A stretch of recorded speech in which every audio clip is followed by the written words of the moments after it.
Welcome back to What the Flick. I'm Matt, that's Christy, that's Alonso. Super Troopers 2, the long-awaited sequel to Super Troopers, hits, hey, for me, I love that movie. Me too. How long have you been waiting for this thing?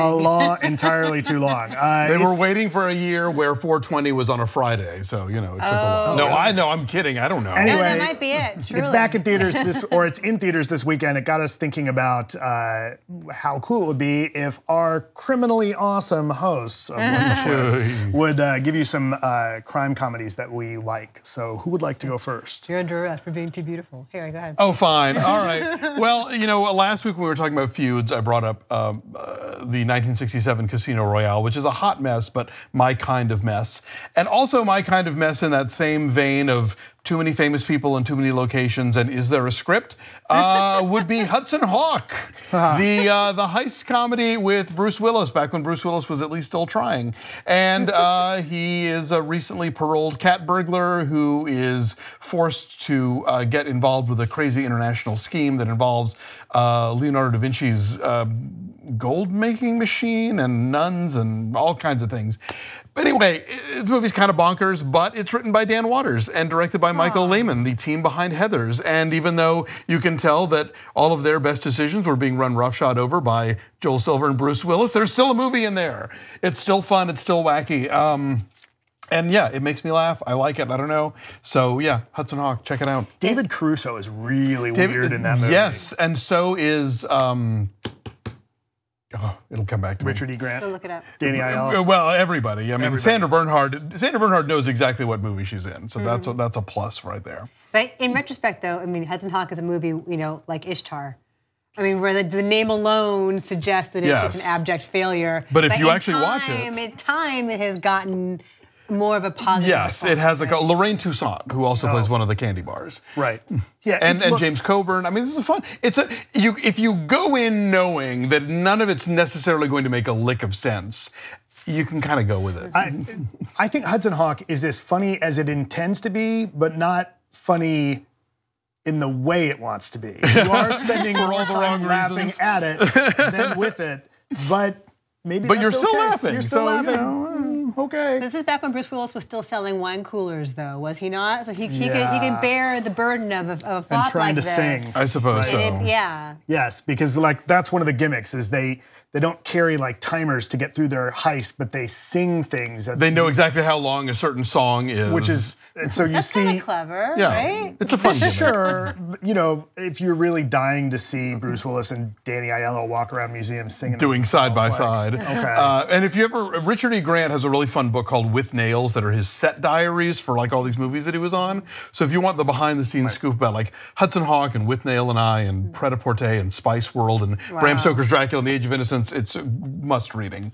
Ooh, that's a movie I want to see now. Bram Stoker's Dracula and The Age of Innocence. That sounds like a whole movie together. Well, he said, you know, his kids didn't care that he was working with Scorsese or Coppola, but very excited about those Spice Girls. So. Oh, that. All right, Christy, what's your pick? Okay, so I guess I should have picked a movie involving cops. There are some cops in Lebowski, or there are at least private eyes, or self-styled private eyes. It is The Big Lebowski.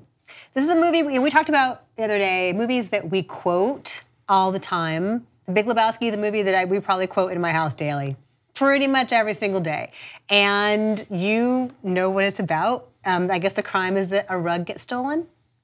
That is the crime? Yeah? I guess, yeah. It really brings the room together. It did, and they peed on it, and it's a crime. It's a crime against furnishing. Do you tell Nick that he's like a small child wandering in and out of conversations? You know what he does though? We'll be in the middle of talking about something. We'll say the world does not stop and start. He does that, mummy. So yeah, we love Lebowski. It's endlessly quotable. If you've not seen it, Lebowski Fest comes to the world all over the place, and you can dress up like the dude and wear a bathrobe and drink Matt's favorite drink, which is a White Russian. Yeah, it's a comedy. It is a comedy, and there's a crime. That's why I picked. So there, right? Don't you think it counts? Yes, totally. Any opportunity to talk about why it's weird and the rhythms are wonderful, and it's a truly strange Coen Brothers tale. Speaking of movies that were not appreciated in their day. True. This is not quite to the extent of Hudson Hawk. It was a flop in its original release, but it was not. The name did not become synonymous with all flops everywhere the way Hudson Hawk did. One of the best bits in that, I think, is when he's having the discussion with Jackie Treehorn, and Treehorn gets the call, and he's like making notes, and then you see like it's all shot like it's film noir that. Lebowski, that the dude runs over and like does the you thing see to what it see was, what you it see what was. it and was, it's- yeah, you see what it is. Yeah, that joke has a great payoff. Yes. So anyway, Lebowski, if you haven't okay. seen it, go find it. It exists. My pick for this week, or just for this subject for cop comedies, is Hot Fuzz, which is Edgar Wright's movie that is a spoof on pretty much every action buddy cop movie that you've ever seen. There's a lot of bad boys in this, a lot of Bad Boys 2 in this, or at least a lot of Bad Boys.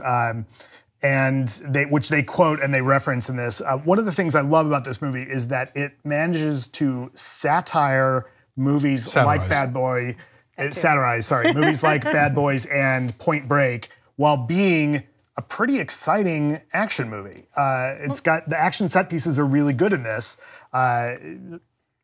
What's his name?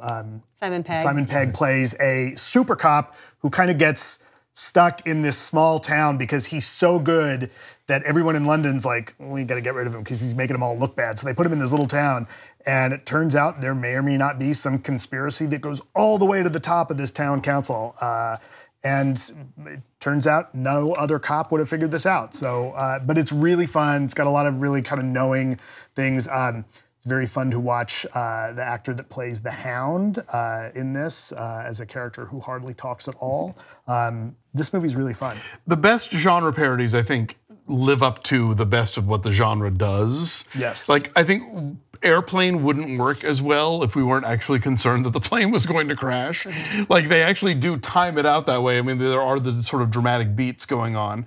So, yeah, I agree. Like, I mean, I don't like it as much as the other two films in the Cornetto trilogy, but all three of them do that thing really well, as you pointed out, where like they begin as a parody of a genre and slowly but surely become a genuine the thing example itself. of that. Yeah. I like The World's End the best of all three of those. Me too. It's Well, my I think that's favorite my of them, but- least favorite of Oh, the really? three. That was my top 10 list that year. I thought that was like surprisingly moving. I love that Yeah, movie. me I think too. it's underrated. And Shaun of Yeah. the Dead is, of course, great. It's a blast. Yes, but, absolutely. But this was great. Nick Frost is hilarious in this. Jim Broadbent always delivering some good funny. I love some of the stuff was based off of real life, like that they go and get the older guy to translate the farmer who is speaking English, but you can't understand what he's saying. So anyway, those are our picks for this week.